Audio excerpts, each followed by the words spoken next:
Hello friends, good morning. কেমন আছো সবাই? আশা করি সবাই অনেক ভালো আছো, সুস্থ আছো। আমরাও ভালো আছি। তো আজ হলো বুধবার আর এখন সকাল 6:30টার মতো বাজে। তো এখন থেকে তোমাদেরকে সাথে নিয়ে ব্লগটা শুরু করছি। আশা করি আজকের ব্লগটা তোমাদের ভালো লাগবে। যদি ভালো লাগে তাহলে প্রথম থেকে শেষ পর্যন্ত দেখার অনুরোধ রইল। আর আমার ভিডিওটি বন্ধুরা স্ক্রিপ্ট না করেই তোমরা দেখবে। আসলে টেনে টেনে ভিডিও দেখলেও অনেকটাই ক্ষতি হয় ভিডিওর। তাই তোমাদের কাছে একটাই অনুরোধ, প্রথম থেকে শেষ পর্যন্ত দেখবে। তো ঘুম থেকে উঠে বাসি কাপড়টা ছেড়ে নিয়েছি, ছেড়ে একবারে তারপর যে বাইরে বেরিয়েছি। শীতের মধ্যে না একবারে ফ্রেশ হয়ে না বেরোলে একদমই ভালো লাগে না। তো এই জন্য আগে বাসি কাপড়টা ছেড়ে তারপর এই যে দেখো বাইরে এসে আগে উঠোনটা ঝাড় দিয়ে দিলাম। তো উঠোনটা ঝাড় দিয়ে ভাবলাম যে এই আমাদের এই গোয়ালঘরের পেছনটাতে ঝাড় দিতে এসে দেখি ফুল আছে গাছে এখনও। তো এই জন্য ভাবলাম তাহলে ফুলটা তুলে তারপরে অন্যান্য কাজগুলো করি। তো এখনও কেউ ঘুম থেকে ওঠেনি, বাবা মা তারপর মাম্মাম সোনা সবাই ঘুমিয়ে আছে, কেউ এখনও ঘুম থেকে ওঠেনি। আর জানো তো বাইরে না বেশ ঠান্ডা পড়ছে। অনেকটা সকালে যদি ঘুম থেকে ওঠা যায় তাহলে বোঝা যায় যে কতটা ঠান্ডা। আর যেহেতু গ্রামের বাড়িতে একটু তাড়াতাড়ি ঠান্ডাটা পড়ে যায়। যারা গ্রামে থাকো তারা ঠান্ডাটা একটু বেশি আগে থেকেই বুঝতে পারবা। তো শহরে হয়তো এখনও ঠান্ডা পড়েনি। তো আমার তো সকালের দিকটাতে ভীষণ শীত লাগে। তো একটা গেঞ্জি গায়ে দিয়েছি, তারপর একটা ছোট্ট চাদরও গায়ে দিয়ে দিয়েছি। তো দেখো ওইদিকে জবা ফুল কয়েকটা পেয়েছি, তো সেগুলো তুলে আনলাম। আর একটা ছোট গাছেও জবা ফুল ছিল একটা, তো সেটাও তুলে নিলাম। আর সাদা ফুল জানো তো একটাও পাইনি। তো সেগুলো তো এখন একদমই ফোটা কমে গেছে, যেহেতু শীত আসছে, শীতের সময় একটু কম ফোটে। আর সকালে যারা অনেক সকালে যারা ফুল তুলেছে তারা সবাই তুলে নিয়ে গেছে। তা আমি সাদা ফুল একটাও পাইনি, শুধু জবা ফুল তুললাম। আর এই যে দেখো এখানে তুলসী পাতাটাও তুলে নিলাম। তো আমাদের বাড়িতে এবার বেশ ভালোই তুলসী গাছ হয়েছে, তো অন্য কারোর বাড়ি থেকে তুলসী পাতা তুলতে লাগে না। তো এই যে দেখো আমার ফুল তোলা কমপ্লিট। তো ফুল তোলা কমপ্লিট করে তারপরে এখন পুজোর থালা বাসন নিয়ে বাইরে চলে এসেছি। তো ভাবলাম যেহেতু ফুল তুলে নিলাম তাহলে পূজার কাজগুলোই আগে করে নিই। তো এই জন্যই আর কি এখন পূজার বাসনগুলো ধুয়ে নেবো। আর ওইদিকে ঠাকুর ঘরটাও মুছে নিয়েছি। তো ঠাকুর ঘরটা মুছে তারপরে এখন যে পূজার থালা বাসনগুলো ধুয়ে নিচ্ছি। তো এটা করে তারপর তুলসী আসনটাও মুছে নেব। তো তুলসী আসনটা মোছা হলে তাহলে পুজোর কাজটা কমপ্লিট হয়ে যায়। তারপরে মার এঁঠো কাটার যে বাসি কাজগুলো আছে সেগুলো করব। তো বন্ধুরা এই যে দেখো এখন এই যে থালা বাসনগুলো ধুয়ে ঘরে রেখে দিয়ে এসেছি। তারপর এখন তুলসী আসনটাও মুছে নিচ্ছি। তো প্রতিদিনই একটু তুলসী আসনটা মোছার চেষ্টা করি আমি। তো মা হয়তো প্রতিদিন মোছে না যদি করে, তা কিন্তু আমি প্রতিদিনই একটু মোছার চেষ্টা করি। এই কাজগুলো প্রতিদিন করতে কিন্তু আমারও বেশ ভালোই লাগে। তো তুলসীর আসন এই যে দেখো এখন সুন্দর করে মুছে নিলাম। আর যেহেতু আমাদের পাকা করা, অতটাও প্রবলেম হয় না, লেপার একটা ঝামেলা সেটা থাকে না। তো তারপরে মাম্মাম সোনা ঘুম থেকে উঠে পড়ছে। তো মাম্মাম সোনাকে ফ্রেশ করে দিয়েছি, দিয়ে তারপরে এই যে দেখো এখন এর মাঝখানে মাম্মাম সোনাকে খাইয়েও দিয়েছি।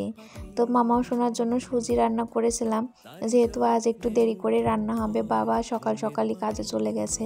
তো এই জন্য একটু দেরি করে রান্না বান্না হবে। তো এই কারণে মাম্মাম সোনার জন্য সুজি রান্না করে মাম্মামকে খাইয়েও দিয়েছি।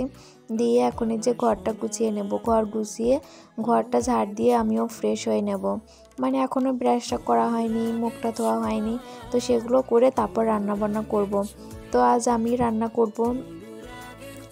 তো মা আজ আর রান্না করবে না, মা অন্য একটা কাজ করবে। তো এই জন্য বললো আমাকে রান্না করতে, তো আমি রান্না করব। আর এই যে দেখো বিছানাটা গুছিয়ে নিয়েছি, গুছিয়ে সমস্ত কিছু একটু মুছেও নিয়েছি। মুছে নিয়ে তারপর এখন যে ঘরটাও ঝাড় দিয়ে দিচ্ছি। আর এই যে দেখো কত সুন্দর রোদ্দুর এসেছে ঘরে, জানালা দিয়ে রোদ্দুর আসে। আর যদি নিচের জানালাটাও খোলা যায় পুরো বিছানা জুড়ে রোদ্দুর লাগে। এই শীতের সময়টা রোদ্দুর আসলে কিন্তু ভীষণ ভালো লাগে বিছানায় যদি। তারপর ঘরগুলো ঝাড় দিয়ে দিয়েছি, ঝাড় দিয়ে বারান্দাটাও ঝাড় দিয়ে দিলাম। তো এখন সিঁড়িটাও ঝাড় দিয়ে দেবো সুন্দর করে। আর সকালে তো মা একবার ঝাড় দিয়েই দিছে। তো বাবা যেহেতু কাজে গিয়েছে, বাসি ঘর বাড়ি তো এইভাবে ফেলে রাখা যায় না, যেহেতু কাজে যায়। তো বাসি ঘর উঠানের উপর দিয়ে তো মানে যাওয়া যায় না আর কি। তো এই জন্য আর কি মা এগুলো সকালে আগে ঘরটা ঝাড় দিয়ে দিয়েছে, আর আমি উঠানটা তো আমি ঝাড় দিয়ে দিয়েছি। তো তারপরে এই যে দেখো ওই কাজগুলো কমপ্লিট করে তারপরে এখন চলে এসেছি ব্রাশ করতে। তো ভাবলাম যে আর যেহেতু মাম্মাম সোনা আমার সাথে আছে, তো বলছে মা ঘুরে ঘুরে ব্রাশ করো। তো বললাম যে কোন দিকে যাব বাবা? তো বললো মা মন্দিরের ওই দিকে চলো। তাই আমি বললাম যে চলো আমাদের পেছন দিকটাতে যাই, পুকুর পাড়ে। বললো না মা মন্দিরের ওই দিকে চলো। তো এইদিকে চলে আসলাম ব্রাশ করতে। আর এই যে এইদিকে এসেও একটু ভালো লাগছে, বা দেখো কত সুন্দর রোদ্দুর উঠেছে। আর আমাদের এই পেছন দিকটাতে তো অতটা রোদ্দুর লাগে না। গুড মর্নিং, কেমন আছে সবাই? আশা করি সবাই অনেক ভালো আছে। আমরাও ভালো। মানে ফুলটা ঝাড় দিয়ে আগে ফুলটা তুলে নিয়েছিলাম। তো কিছুটা ফুল পাইছি, না হলে পরে তুলতে গেলে তো আর ওইটুকুও পেতাম না।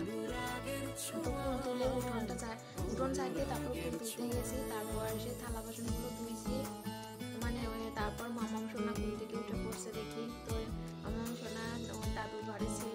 ওঠার পর তারপর আমি তখন জামা কাপড়গুলো ধুয়ে দিয়েছি। ধুয়ে তারপর মামাম সোনার জন্য খাবার রান্না করছি। তো আজকে বাবা সকালেই কাজে চলে গেছে, তো এই জন্য আর কি রান্নাটা একটু দেরি করে করব, যাতে আর রাতে রান্না করা না লাগে, একবারে রান্না করব। তো মা বললো যে সকালে রান্না করবো না, মনির জন্য মানে আলাদা করে খাবার রান্না করতে, মানে মামামের জন্য।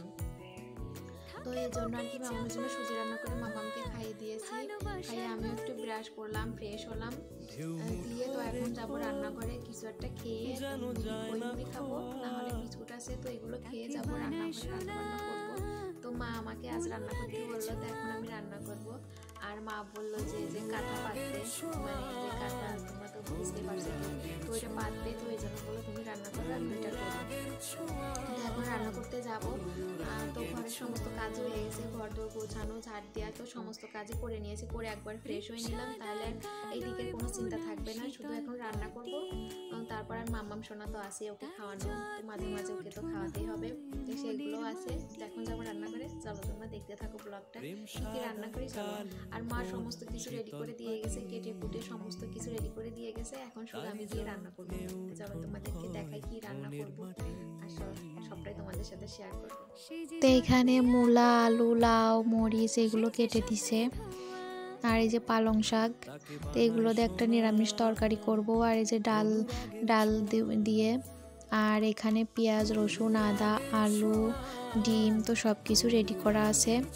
তো এখন রান্না করব। এই যে এখানে ডিমটা সেদ্ধ দিলাম, ডিম আর আলু, তো এটা সেদ্ধ হবে, তারপরে ছুলবো। রান্না করছি, আর মাম্মাম সোনা আমার কাছে বসে বসে কি খাচ্ছ বাবা বলো? বকফুল। ভালো হয়েছে তাই? ঠিক আছে। তারপর এই যে দেখো রান্না বান্না করছি, তো একদিকে মাম্মাম সোনাকে খাইয়েছি, আর একদিকে রান্না করেছি। এই জন্য আর নিরামিষ তরকারি রান্নাটা তোমাদের সাথে শেয়ার করতে পারিনি। তো মাম্মাম সোনার খিদে পেয়ে গিয়েছিল, তো সকালে তো ভাত রান্না করা হয়নি, তো এই জন্য আর কি মানে কাকিমা মাম্মাম সোনার জন্য একটু ভাত দিয়েছিল, তো সেটাই মাম্মামকে খাইয়ে দিয়েছি। খাইয়ে এখনও ওই একটা তরকারি নামিয়ে রেখে তারপর এখন এই যে ডিমের তরকারিটা করব। তো এই যে জিরা ফোড়নে দিলাম, জিরা ফোড়নে দিয়ে পেঁয়াজটাও দিয়ে দেবো। পেঁয়াজ একটু ভাজা ভাজা করে তারপরে মশলা করে রেখেছি যেটা, সেটা দিব। কাঁচা লঙ্কা, তারপর আদা, জিরা, তারপর রসুন, তো এগুলো বেটে মশলা করে নিয়েছি। তার আর শুকনো লঙ্কা দেওয়া হয়নি, শুকনো লঙ্কাটা বাড়ন্ত ছিল, তো এই জন্য আর কি কাঁচা লঙ্কা দিয়েই ডিম রান্নাটা করেছি। তো ডিম রান্নাটা আর কি বেশ ভালো হয়েছিল, মানে মাংসর মতো একদম হয়েছে। তো মা তো খেয়ে তো ভীষণই মানে বলছে যে ভালো হয়েছে। ডিম রান্নাটা আমার কাছে বেশ ভালোই হয়, ডিম, তারপরে মাছ, মানে যে মাংস, তো এই রান্নাগুলো বেশ ভালো হয়। শুধু একটু মাছের ঝোলটাই একটু মানে কোনো সময় ভালো করে করতে পারি, আবার কোনো সময় করতে পারি না, তো এরকমটাই হয় আর কি। আসলে মানে বিয়ের আগে সেভাবে একটা রান্নাবান্না করিনি বাবার বাড়িতে, শ্বশুরবাড়ি এসেই মানে সমস্ত রান্নাবান্না শিখেছি আর কি বলতে পারো। বাবার বাড়িতে করিনি একদমই তা না, যখন আর কি মা একটু অসুস্থ হয়েছে মানে রান্নাবান্না করতে পারেনি তখন আর কি টুকটাক রান্নাবান্না করা হয়েছে, তো সেভাবে একটা করা হয়নি। তো এই জন্য যা শেখার এই যে শ্বশুরবাড়িতে এসেই শিখেছি। আসলে বাপের বাড়ি থাকতে মেয়েরা মানে সেভাবে একটা কোনো কিছুই করে না বলতে গেলে। সেরকমই মা আমাদেরকে অনেক আদর যত্ন দিয়ে মানুষ করছে, মানে সেভাবে শ্বশুরবাড়িতে এসেই সমস্ত কিছু শিখেছি। দেখো রান্নাবান্না প্রায় শেষের দিকে, এখন এই যে ডিমের ঝোল দিলাম, ডিমের ঝোলটা ফুটে উঠলে গরম মশলা বাটা দিয়ে নামিয়ে নেব। আর ওইদিকে একটা নিরামিষ তরকারি হয়ে গেছে। আর মামা শোনা যেহেতু ডিমের ঝোলতে খেতে পারবে না, এই জন্য একটা ঝোল ঝোল করে পালং শাক, মূলা, আলু এইগুলো দিয়ে একটা ঝোল করে তরকারি রান্না করা হয়েছে, নিরামিষ তরকারি। আর এই মাত্র মামা শোনা একটু ভাত খাইয়ে দিলাম, আমার খিদে পেয়ে গেছিল, বলছিল মা আমার খিদে পেয়েছে।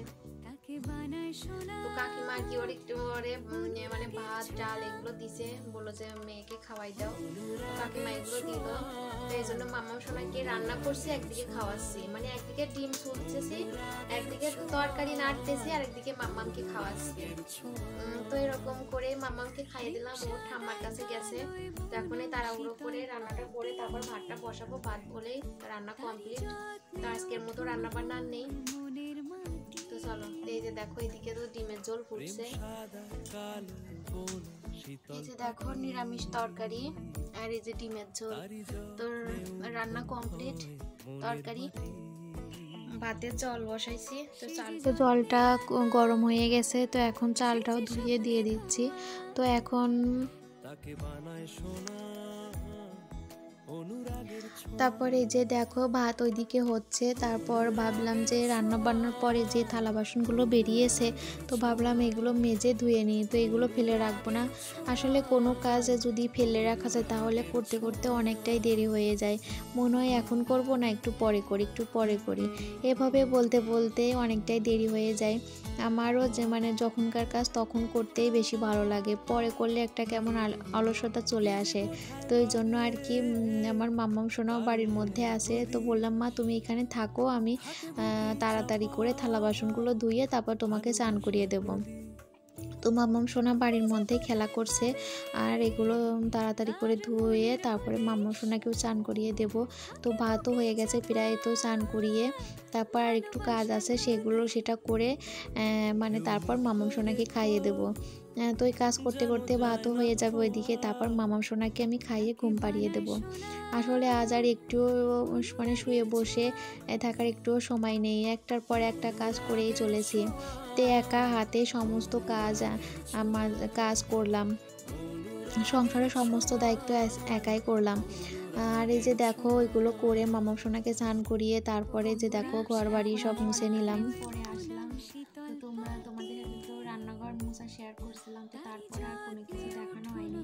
তো রান্নাঘর মুছে তারপরে উঠোনটা আর একবার ঝাড় দিছি, দিয়ে তারপর এর আগে মাম্মামকে স্নান করিয়ে দিছি, মাম্মামকে স্নান করিয়ে ঠাম্মার কাছে রেখে তারপর রান্নাঘর মুছেছি, তারপর উঠোনটা ঝাড় দিছি, দিয়ে তারপর মাম্মাম সোনাকে ভাত খাইয়েছি, ভাত খাইয়ে ওকে ঘুম পাড়িয়ে তারপর আমিও স্নান করে নিছি। তো আমি স্নান করে পূজা দিয়ে তারপর আমিও খাওয়া দাওয়া করে নিছি। তো খাওয়া দাওয়া করে তোমাদের তো বলছি যে মা কাঁথা মানে পাচ্ছে আর কি, তো সেটাতে মানে সেলাই করে আসলাম, তো সেটা সেলাই করে দিলাম আমি। তো হয়ে গেছে, তো এখন মা নিয়ে আসছে। তো এখন একটু যে ভিডিওটা এডিট করবো, তো কালকে ভিডিওটা এডিট করতে পারিনি, মানে আজ যেটা পোস্ট করবো সেটা এখন এডিট করা হয়নি। তো এখন বসে এডিট করবো, আর মাম্মাম সোনা এখনো ঘুমিয়ে আছে, এখনো ওঠেনি। তো ভাবছি ও মাম্মাম সোনা ওঠার আগে ভিডিওটা এডিট করা কমপ্লিট করলে হয়। তো এখন ভিডিওটা এডিট করি, তো তারপর আবার পরে তোমাদের সাথে দেখা হচ্ছে। আর রাতে তো আজ রান্নাবান্না নেই, একবারে সব রান্নাবান্না করে রেখেছি, তো রান্নাবান্নার কোনো ঝামেলা নেই। তো এখন ভিডিওটা এডিট করবো, তো চলো। সোনাকে এইমাত্র দুধ খাইয়ে দিলাম, তো খাওয়া দাওয়া করে মাম্মাম সোনা এখানে বসে বসে খেলা করছে। কি খেলা করছে বাবা? কি বানাইছো? এই ঘরটা বানাইছো? তুমি বানাইছো? দেখি, তাকাও তাকাও, দেখি তো বাবা।